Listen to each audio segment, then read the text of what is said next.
New tonight on Eyewitness News, searching for clues, searching for answers. Durham police officers and firefighters working hard tonight at a nearly demolished city block. Hours after an explosion changed the landscape of the city. An hours-long search through debris called for tonight. When will searchers resume their work here at the explosion site? A surveillance camera capturing the moment the blast rocked the downtown area. Tonight, it's all about finding what caused the explosion that killed one person, sent several to the hospital, and damaged at least 5 buildings. First responders are working through the night to get downtown Durham back open. The generosity of the community to help them out. I mean, what they do for us, this is nothing for us. Tonight, a community coming together to help the men and women who rushed into the flames. Eyewitness News begins right now. See what's happening this instant. ABC 11 Eyewitness News at 11 starts right now. I wonder what's next, and obviously it's really sad. Tonight on Eyewitness News, we're getting new information about the deadly gas explosion that rocked downtown Durham. This is brand new video into our newsroom. Search and rescue crews still on the scene tonight, sifting through the rubble more than 12 hours after the explosion. We just learned the man who died was Kong Lee. Police announcing in the past hour the 61-year-old was the owner of Caffeinate, the coffee shop where the natural gas leak started. And tonight we're getting our first look at the firefighter injured in that explosion. Darren Wheeler recovering at Duke Hospital tonight after undergoing surgery. We spoke to his father about an hour ago, who told us Darren has shrapnel wounds in his groin and legs, his face also cut, and he has a concussion. Wheeler was responding to that natural gas leak and was standing right in front of the building when it exploded. The gas explosion triggering a massive fireball, destroying that coffee shop and reducing an office building to a pile of rubble. That sound heard from miles away, windows blown out of nearby buildings, first responders dragging victims to safety. Hi everyone, good evening. I'm Steve Daniels. We've been on the scene in downtown Durham gathering new information throughout the day and into the night. Here is the area we're talking about. The explosion happening at 10:07 this morning at the Prescient Building and Caffeinate Coffee Shop. It's on North Duke Street. It's about a half block from Main Street and Brightleaf Square and right down the street from the Durham School of the Arts. Here's what we know as of 10 o'clock tonight. One person is dead, the coffee shop owner, 17 others injured, including the Durham firefighter. And here's new video showing the aftermath. It started at 9:30 this morning when a contractor hit a natural gas line. Firefighters and police officers arrived and started evacuating the area. The explosion happened 37 minutes later. Tonight, it's not clear what triggered the explosion. I spoke to Durham Mayor Steve Schewel at the scene this evening. He says he is very proud of Durham first responders. Arrived this morning at this scene. What I saw was amazing, brave work by our firefighters, as well as our other first responders, our EMS personnel who were helping people who were hurt by flying glass, who were triaging them and getting them where they needed to be, our police. Durham Mayor Steve Schewel looking from that parking garage across North Duke Street, looking at that catastrophic damage at the building below. Here is what we are facing moving forward. Search and rescue teams are on the scene. They will likely be there for several more days, sifting through all of that rubble. Also, the SBI is investigating. I talked with them there on the top floor of that parking garage. They were looking at all the shattered glass, taking pictures, and making sense of that debris field around that area on North Duke Street. And the Durham School of the Arts will be closed tomorrow so the building can be inspected, and counselors will be on hand for the students and staff at the Staff Development Center tomorrow. Also, several streets in downtown Durham are closed. Here is a closer look at the streets we're talking about. Duke Street is closed from Chapel Hill Street to Fernway Avenue. Main Street is closed from Gregson over to Fuller, and Morgan Street also closed from Gregson to Fuller. It's not clear when those streets will reopen. And this video puts into perspective the power of the explosion. A surveillance camera capturing that seismic shock and the sound from several blocks away. Take a look.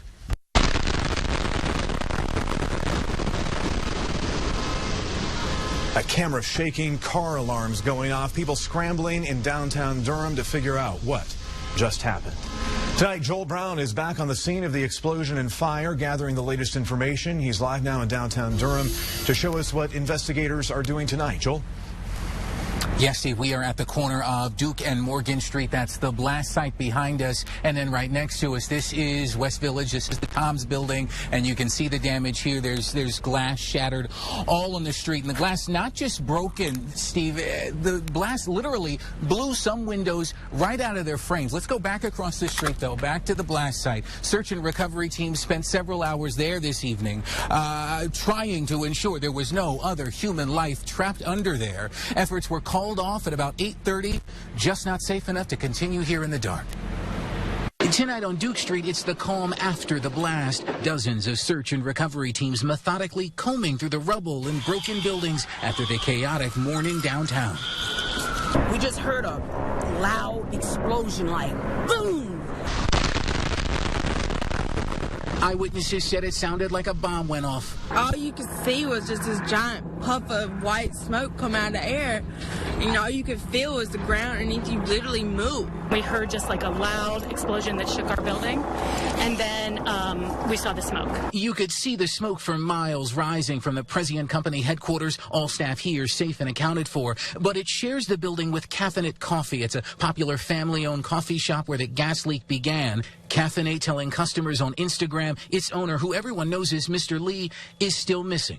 And tonight, the city confirming Kong Lee is the man who died in the blast.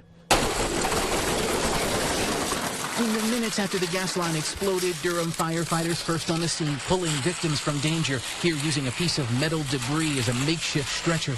So we went outside, and the police officers, we could see them running, and on their radios they were saying that it was a gas explosion for us to get back inside the building. My window rattled. I felt the compression like in my chest. It was a firefighter, Darren Wheeler, who was seriously hurt in the explosion, rushed to the hospital and right into surgery. His family telling us he's recovering tonight, even smiling and laughing again after the utter anxiety earlier. So it's a sad day, but it's a day that I also feel a lot of gratitude and a lot of pride in the folks that work for this city and county and how well they did their job. And so we'll bring you back live at the site of the blast. We can tell you this scene is secure. DPD will keep this site protected overnight. Search and recovery teams will resume their operations here beginning at 8 a.m. Durham Fire, rather, telling us that they hope to finish their investigation by the end of tomorrow. Steve? Still a huge job ahead. That was a two-story building pancaked down into that pile of rubble. The searchers from Raleigh, Durham, and Chapel Hill will continue their work there tomorrow. Joel Brown, live downtown. Thank you. Now let's go to Josh Chapin, who has more on the people who are without a place to live tonight after the explosion and how the community is really stepping up to help right now. Josh? Steve, there are still so many streets closed here in Brightleaf Square. This is what locals call the entertainment district. It's a bird's eye view, give you a better idea of the destruction, why there are so many streets closed down here. We spoke to a number of tenants in West Village. They have had so many headaches today, but they say first and foremost, they are thinking about the victims. Took the building completely, and everyone screamed, and we thought maybe something was happening to our building. But we could see the smoke immediately, like right outside our window. All eyes today focused on downtown Durham and the smoke and fire that billowed out of this North Duke Street building. Honestly, I wasn't that worried about like my home or apartment or anything, just thinking about people there. I was thinking people maybe were in the coffee shop, but honestly, my apartment didn't go through my mind, really. Sarah Brady works downtown and lives in West Village. The complex evacuated many people in the aftermath. What was the sound like? I lived in California, so like an earthquake. Another resident shared these pictures of the hole in her wall and the cracked windows caused by this explosion. I wonder what's next, and obviously it's really sad. We're trying to help out the first responders. All these guys have been doing such a great job over here helping out, and be a shame for them to be hungry. Maverick's Tap Room in downtown Durham, meantime, is doing its best to feed first responders. I was here around a few minutes after 10, right before the explosion. Adam Barron is a chef at the Federal down the street, a bar whose windows were blown out today. Half of us don't even work here. You know, I don't work here, he doesn't work here. Anytime that anything happens, whether it's good or bad, you know, Durham seems to come together. That's what makes this town great. That's why so many people want to live here. It's just kind of scary. I mean, I walk around that area every day. I had just come in from my car. I mean, I was already a little bit late to work this morning, but had I been a little bit later, like, who knows what could have happened. And of course, in the aftermath of this, there are still so many what ifs. What if there had been more people over at Caffeinate? West Village says that their Tom's building is the one that is still uninhabitable tonight. Energy crews have set up a help center over at Mavericks right over here in downtown Durham for you to get a hotel voucher there if you haven't already. Steve? We know so many lives were saved by the quick work of those first responders evacuating the area this morning. Josh Chapin in downtown Durham tonight. Thank you. We want you to check out these pictures. A lot of you have seen these and reacting tonight on the ABC 11 Facebook page. It's showing what the building looked like before and after with the help of Google Images. On top there, that is what 115 North Duke Street looked like before, and on the bottom, the destruction to the Caffeinate Coffee House and the office building housing a construction company called Prescient. ABC News is covering the Durham explosion and fire with national correspondent Tom Yamas on the scene. I spoke with him after he reported for World News Tonight. Tom, you're the go guy for ABC News and so many of the world's breaking news situations. You've been to earthquakes and other disasters. You understand what these searchers are going through in here right now. No, right. And to the Durham City officials' credit, one of the first things they said is that they're going to take their time. They said they're going to use those listening devices, use the video devices. Because, Steve, as you can see, as you saw all day, I mean, there's so many bricks there. It's a mountain of bricks. They have to get underneath that. They have to use their canine teams. They have to use their search and rescue teams because they cannot take any chances. They want to make sure they got everyone out.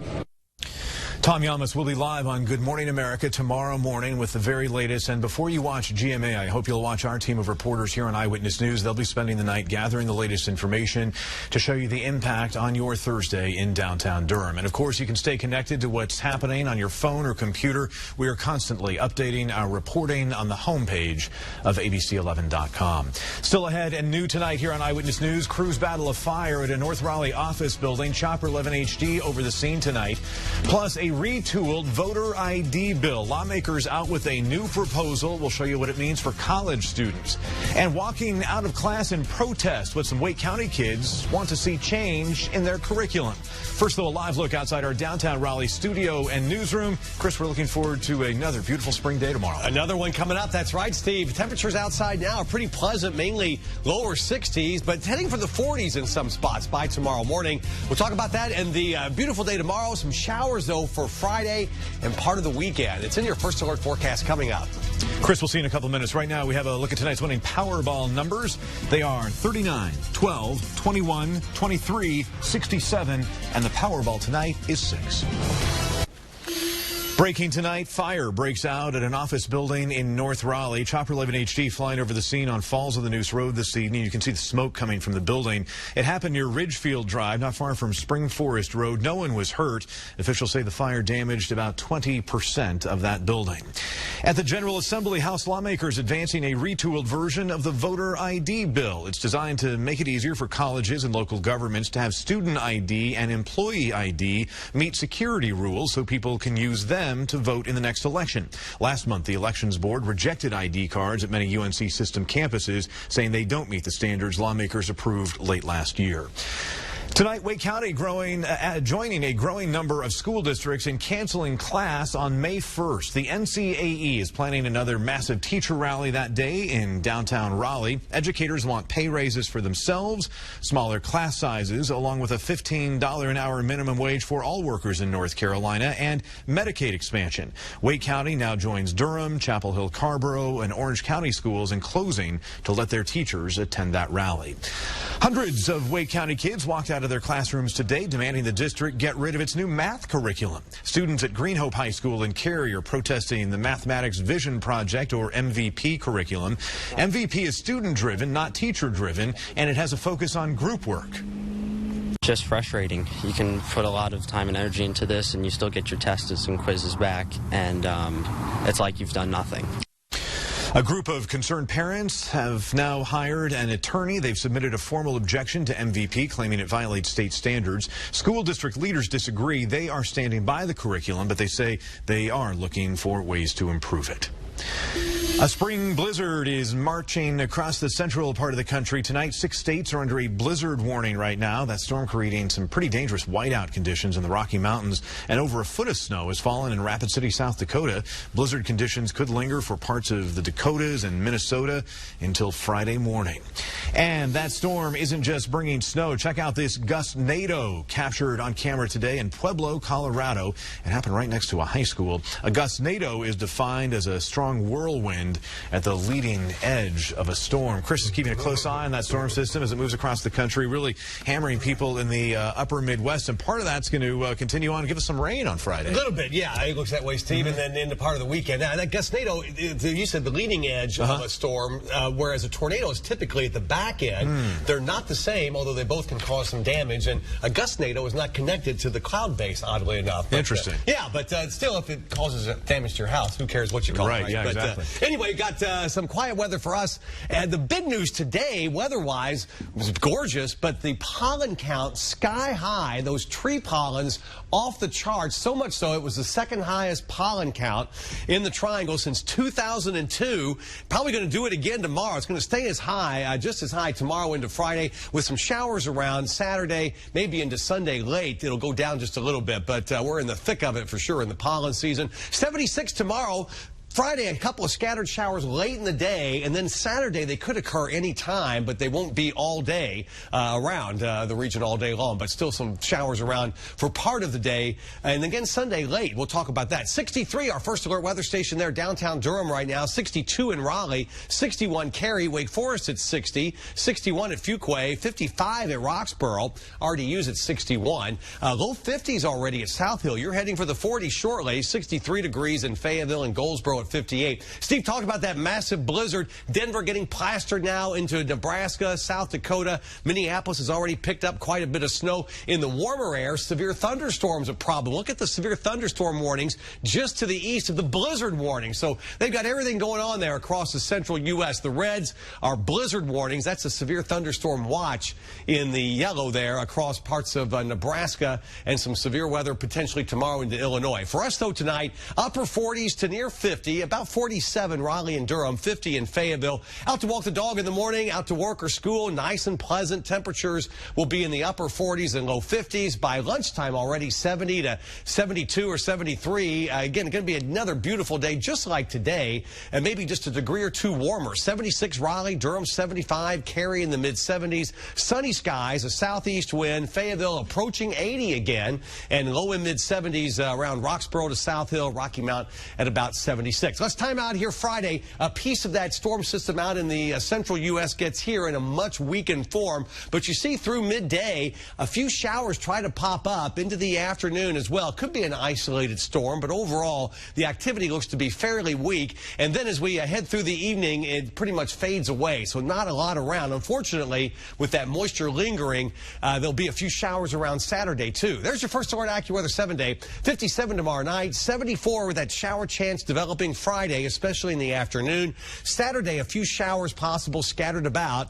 And then Sunday, it looks like most of the day dry. It's towards evening, a round of showers and storms into the overnight hours, and we'll be watching that. And then it clears out for several days next week. But even when this next system goes through, it doesn't cool down a lot. 70s for highs all next week, Steve. Looks pretty nice. Tomorrow looks like a beautiful day, but if you have allergies with those pollen counts, you may want to stay inside or take plenty of allergy medicine. Exactly, yeah. It's going to be high again. Yeah. All right, Chris, thanks. Yeah. Still ahead and new tonight here on Eyewitness News, a man quits his job to tour the country watching baseball games. And one of his stops, the Woodpeckers' home opener in Fayetteville. You'll hear from him about this once-in-a-lifetime journey coming up.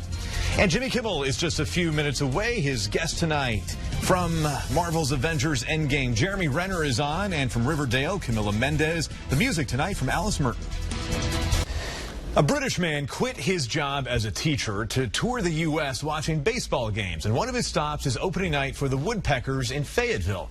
Akilah Davis spoke with him about his once-in-a-lifetime journey. you know, it's one bloke looking at another bloke saying, come on then, give me your best shot. And one of them's got a ball, one of them's got a bat. And in between all the action, you can just have this lovely time with your friends and family. In a Skype interview, 34-year-old England native Joey Mellows told me he quit his job as a social studies teacher and cashed in on 10 years worth of savings, all to watch baseball. Some may call it crazy. I think that's fair enough if people want to think that. You know, I don't think I'm going to be able to change their mind. On paper, it looks pretty out there. But Mellows says it's how he wants to spend his time and money. 6 months on the road, going state to state, watching 162 major and minor league baseball games, all on a $40 a day budget. I just think baseball is an incredibly important sport for bringing community and people together, and that's something I value, and it's something that I'd like to, you know, try and get people back home to be interested in and excited about learning about as well. He'll be in the Tar Heel State next week, first in Durham to catch the Durham Bulls, and then opening night for the Fayetteville Woodpeckers. The team heard the news and decided to roll out the red carpet. I was able to get him a ticket just completely on us because he is a goodwill ambassador for baseball and everything that it represents. You know, the Woodpeckers have been by far and away the most generous team. I don't know if that's, you know, part of the culture in North Carolina, but, you know, I'm really, really grateful. Joey says if you see a bloke with a mustache at the Woodpeckers game next week, feel free to say hello. He also says he wants to try our barbecue here in North Carolina. So if you have any recommendations, his Twitter handle is @BaseballBrett. I'm in the Fayetteville Eyewitness News Center. Akilah Davis, ABC 11 Eyewitness News. All right, Akilah, we'll roll out the red carpet for Joey when we see him at the Bulls game in Durham and at the Woodpeckers in Fayetteville. And he's here just in time for playoff hockey, too. A great time of year he picked. Yeah. Well, he wouldn't have been all these other 10 years, but the Hurricanes are actually good now, right? And he's got all that new food at the Bulls Park he can try out. Yeah. Coming up next in sports, the first big departure of Duke's fabulous freshman class, plus the Canes getting in their final prep work ahead of Game 1 tomorrow in Washington and spring practice at NC Central. But first up, how about this? The unbeatable Tampa Bay Lightning just got beat in Game 1 of the playoffs. Columbus came from 3-0 down to shock the Bolts in Game 1. Playoff hockey, you never know.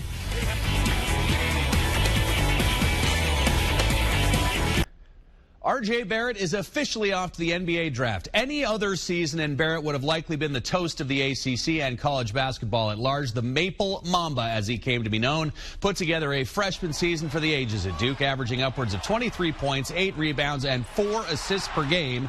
He scored more points this season than any player in Duke history not named J.J. Redick. Of course, he was also the teammate of his best pal, Zion Williamson, a once-in-a-lifetime star who sucked all the oxygen out of the room.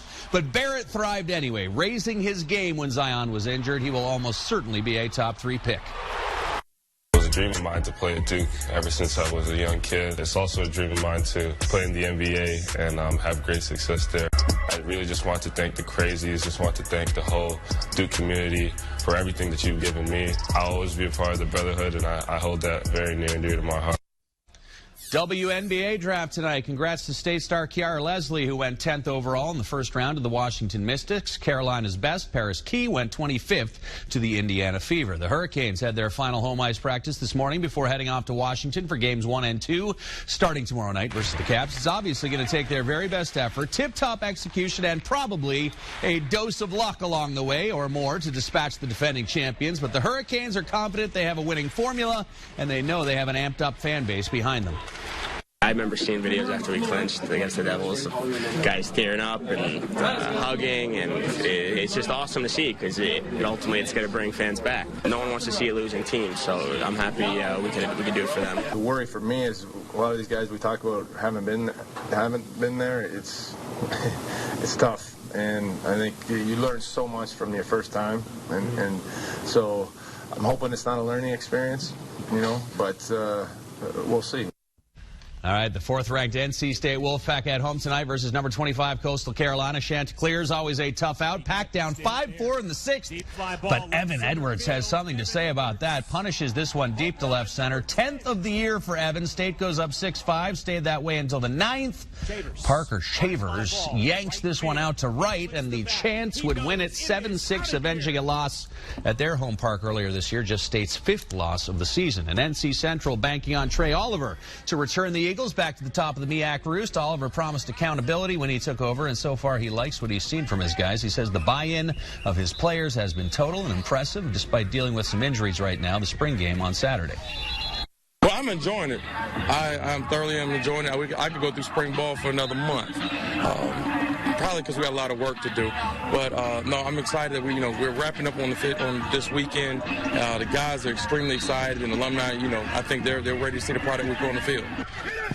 His first shot at a head coaching gig at his school where he played and where his folks went and where he met his wife. So, he's feeling the impetus to get the job done there. Yeah, the NC Central community is very excited about that. That's great. Mark, thank you. We're glad you joined us here for Eyewitness News at 11 tonight. The news continues at abc11.com. Jimmy Kimmel on the way next. We'll see you back here tomorrow. Good night.